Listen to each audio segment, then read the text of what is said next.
Channel के सभी दर्शकों को नमस्कार, जय श्री कृष्णा, प्रणाम। आज का जो संदर्भ है वो ये है कि आपको किसी से यदि प्रेम होने वाला है या आपकी जन्म कुंडली में प्रेम योग है तो कब और कैसे होगा, इसके बारे में हमने एक चार्ट रेडी किया हुआ है ताकि हम भूले ना। एक स्क्रिप्ट रेडी की है ताकि हम भूले ना। बाय नोट्स आपको वह समझना होगा। जन्म कुंडली में लग्न चक्र के हिसाब से आपको देखना है। याद रखिए कि जब प्रेम संबंधों का विश्लेषण देखना हो तो पंचम भाव बड़ा महत्वपूर्ण है। विवाह का संबंध देखना हो तो सप्तम भाव महत्वपूर्ण है। जब जिस समय सप्तमेश की दशा होती है और सप्तमेश ग्रहों के मित्रों की परस्पर आपस में अंतर्दशा होती है तो जातक का विवाह विचारणीय होता है उस काल और समय में। लेकिन प्रेम कब होगा इसके विषय में भी विचारणीय तथ्य है कि हमें प्रेम के विषय को देखने के लिए पंचम भाव को देखना चाहिए। पंचम भाव में किस स्थिति में प्रेम वाले संबंधों के ग्रह माने जाएंगे तो हमें चार्ट देखना होगा। ठीक है, तो जन्म कुंडली में यदि शुक्र लग्न में बैठा हो, सप्तम में या 12वें घर में यानी द्वादश भाव में हो तो जातक का प्रेम संबंध होता है, परंतु सफल कितना होगा यह शुक्र के मित्र ग्रह या शत्रु ग्रह के अनुसार आपको पता चलेगा। यदि शुक्र के शत्रु ग्रह अलगाववादी ग्रह जैसे सूर्य इत्यादि, राहु इत्यादि, हालांकि शुक्र से राहु की शत्रुता नहीं है, परंतु यदि अलगाववादी ग्रह मंगल सूर्य जैसे ग्रह शुक्र के साथ कहीं युति करते होंगे तो जातक का प्रेम न होकर के मात्र वासना होती है, और धीरे धीरे जहां वासना होती है वहां प्रेम रहता नहीं, और जहां प्रेम है वहां वासना नहीं होती। तो वो प्रेम वासना में तब्दील हो जाता है यदि द्वादशेश और पंचमेश की स्थिति मजबूत ना हुई शुक्र के साथ, तो जातक को केवल वासना का सुख लेकर के परे हो जाना होता है, वो चाहे स्त्री हो या पुरुष, मतलब स्वार्थी टाइप का जातक होता है।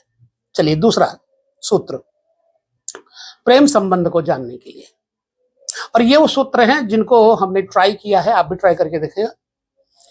शुक्र यदि गुरु लग्न में 5 में 7 में या 9 में हो, मैंने बड़े बड़े साधुओं को देखा, जो बनावटी साधु हैं उनकी बात कर रहा हूं, बाकी नहीं, साधकों को उनके जीवन में भी ऐसी कलंक की स्थितियां आई हैं। लग्न में, पंचम में, सप्तम में, नवम में या 11वें भाव में यदि गुरु बैठे हो तो जातक का प्रेम संबंध होता है। फिर मैं कहूंगा कि अगर गुरु के शत्रु ग्रह वहां पर हुए तो प्रेम संबंध थोड़े दिन रह करके टूट जाता है, परंतु यदि मित्र ग्रह हैं तो जातक का प्रेम पवित्र, पाक, सुंदर, शुद्ध होता है। और तीसरी बात, यदि मंगल और शुक्र की युति हो जाए कहीं पर जन्म कुंडली में, मंगल और शुक्र की युति हो या परस्पर मंगल शुक्र को देखता हो, शुक्र मंगल को देखता हो, ठीक है, परस्पर राशि परिवर्तन हो जाए, शुक्र की राशि में मंगल चले जाएं और मंगल की राशि में शुक्र आ जाए, तो शुक्र शनि के बीच में परस्पर युति, परस्पर दृष्टि संबंध हो जाए तो भी यही योग बन सकता है। परस्पर राशि परिवर्तन हो जाए, शुक्र शनि की राशि में चले जाएं और शनि शुक्र की राशि में आ जाएं तो भी जातक का प्रेम संबंध होता है, लेकिन ये प्रेम एक वासना रूप में होता है। ऐसा हमारे ज्योतिष विशेष ग्रंथों में सूत्र हैं। अच्छा, चौथी बात, स्क्रिप्ट रेडी है तो स्क्रिप्ट में देखिए, आप अपने जन्म कुंडली में देखिए क्या ऐसी स्थिति आपकी जन्म कुंडली में है। गुरु शुक्र के बीच युति हो, दृष्टि हो, परस्पर राशि परिवर्तन हो, मान लो बृहस्पति तुला में आ गए और शुक्र मीन में चले जाएं तो जातक का प्रेम संबंध होता है। 90 तुले सूत्र है ये। नंबर 5, लग्न सप्तम द्वितीय, लग्न सप्तम द्वितीय, यानी धन भाव, सातवां भाव और लग्न, यदि इनके स्वामी की शुक्र के साथ युति हो, लग्न सप्तम और द्वितीय भावों के स्वामी के साथ शुक्र की युति हो, तो जातक का प्रेम संबंध होता है। नंबर 6,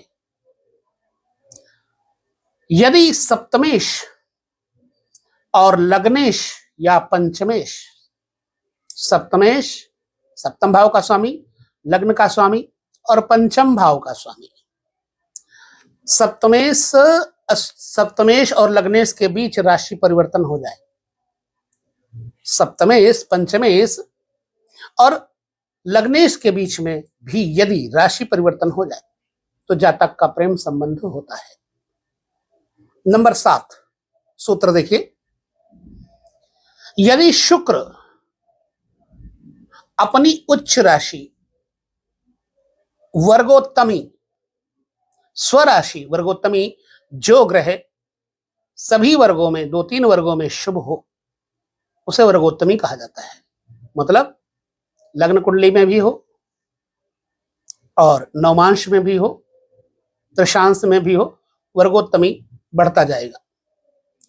यदि शुक्र अपनी उच्च राशि वर्गोत्तमी स्वराशि यानी अपनी राशि या मित्र राशि में बहुत बलवान होकर के शुभ बैठा हो शुभ भाव में, तो जातक को प्रेम संबंध की स्थिति से गुजरना पड़ता है।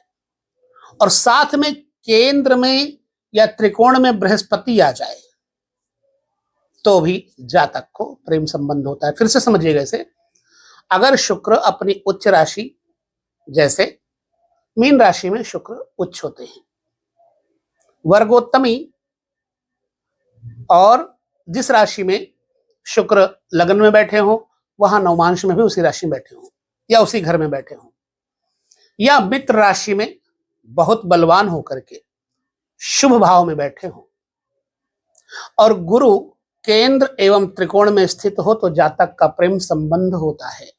परफेक्टली ये बिल्कुल सूत्रात्मक चर्चा है। यदि पंचमेश सप्तमेश और शुक्र, पंचम भाव का स्वामी, सप्तम भाव का स्वामी और शुक्र, राहु या पंचमेश या पंचमस्थ या पंचम भाव को दृष्टि देने वाले ग्रह या शुक्र से दृष्टि या युत ग्रह की दशा हो, तो जातक का प्रेम संबंध प्रारंभ होने का समय होता है। गोचर में जब पंचम भाव पंचमेश, सप्तम भाव या सप्तमेश और द्वादशेश तथा द्वादश भाव पर गुरु और शनि का प्रभाव हो, तो जातक का प्रेम संबंध होता है। अब यहां पर आपको प्रेम संबंध के बारे में तो बता दिया सूत्रों ने, परंतु अब आपको अगले सूत्रों में जाना होगा। आपको देखना है कि यदि प्रेम संबंध वाले ग्रह मजबूत हैं, प्रेम तो बन रहा है, कब तक रहेगा ये प्रेम? स्थिर रहेगा या अस्थिर रहेगा, अनस्टेबल रहेगा, स्टेबल रहेगा? तो उसके लिए यदि प्रेम संबंधित ग्रह के ऊपर किसी पापी ग्रह, शत्रु ग्रह की दृष्टि होगी, तो जातक पापात्मा केवल वासना के लिए प्रेम करेगा, ना कि वह हृदय से प्रेम करेगा। मान लीजिए इस बात को, पंचम में शुक्र बैठा है, प्रेम करवाएगा, लेकिन वहीं पंचम में सूर्य बैठ जाए साथ में, या सूर्य की दृष्टि तो नहीं हो सकती क्योंकि सूर्य शुक्र से बहुत दूर नहीं होते, शुक्र साथ में बैठ जाए सूर्य के साथ, तो भी यह प्रेम में बाधा पड़ती है। यानी जातक केवल वासना का खेल खेलेगा और फिर धीरे से निकल जाएगा।